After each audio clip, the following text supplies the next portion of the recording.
रोहित पवारांचं प्रेझेंटेशन मुद्देसूद होतं. कुठलाही फालतूचा आरोप किंवा प्रश्न त्यात दिसला नाही किंवा खळबळ माजवणारं कुठलंही स्टेटमेंट नव्हतं. प्रश्न खूपच महत्त्वाचे विचारण्यात आले. सगळ्यात महत्त्वाचं होतं ते म्हणजे चौकशीची अपेक्षा CIDकडून नव्हे तर कुठल्या तरी त्रयस्थ इंटरनॅशनल इन्व्हेस्टिगेशन एजन्सीकडून. कारण भारतात या चौकशीचे 3-13 करणारे भरपूर भ्रष्ट लोक आहेत. त्यामुळे सत्य कधी बाहेर येणारच नाही आणि विनाकारण त्या विमान कंपनीला वाचवण्याचा प्रयत्न होईल. पवार कुटुंबाने विमानात असलेल्या प्रत्येक व्यक्तीच्या कुटुंबाची भेट घेतलेली आहे. मदतीचा हात देऊ केला आहे.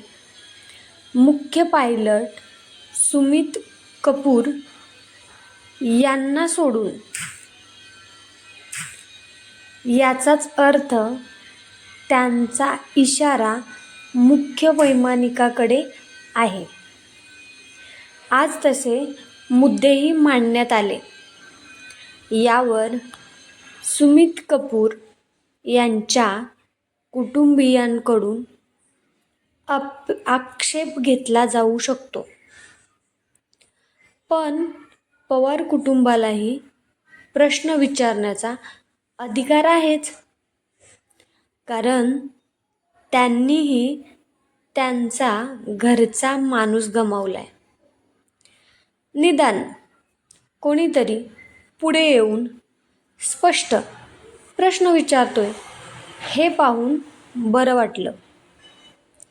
घातपात असेल नसेल पण निदान चौकशी तरी झाली पाहिजे. यापुढे या चुका टाळता येतील.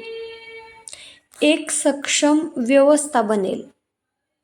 नाहीतर हा घातपात असायचा आणि तो एकदा पचवला गेला की मग असे असंख्य मृत्यू भविष्यात आपल्याला पाहायला मिळतील.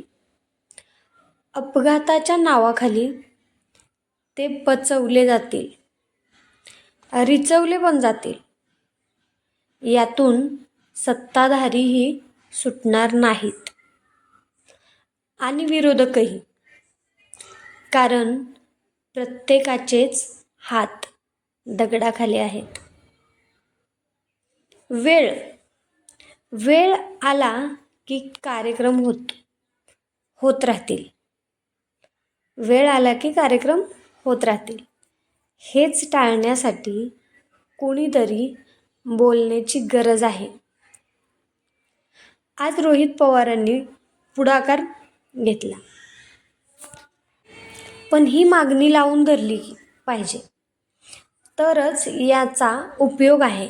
नाहीतर या सगळ्याला काहीच अर्थ उरणार नाही. हे रोहित पवारांचं म्हणणं होतं. कारण निदान चौकशी तरी झाली पाहिजे. CIDकडून नाही पण एखाद्या स्पेशल युनिटकडून ही चौकशी झाली पाहिजे असं म्हणणं होतं. तर तुम्हाला काय याच्यावरती वाटतं ते नक्की कमेंटमध्ये सांगा. चला चॅनलला सबस्क्राईब करा. धन्यवाद.